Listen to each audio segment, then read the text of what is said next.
How to add a printer to iPhone.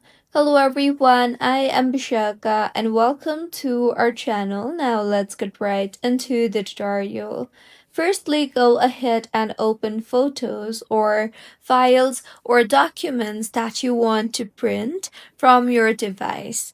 Once you have opened, I will open photo for this particular video. Tap on the share icon you see there at the bottom left of your screen and scroll up and you will see the option for print.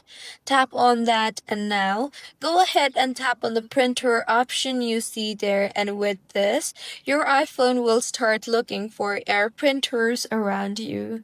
Simply tap on the printer that you want to print from and then go ahead and select the number of copies that you want by simply increasing or decreasing the copies number. You can also adjust the paper size if you want. Finally, tap on the print option you see there, and with this, your file or your photo or your document will be printed. So this was about how you can add a printer to iPhone. If you find this tutorial helpful, please like the video and do comment if you have any queries. Also, do subscribe to our channel for more helpful tutorials like this. See you on the next one.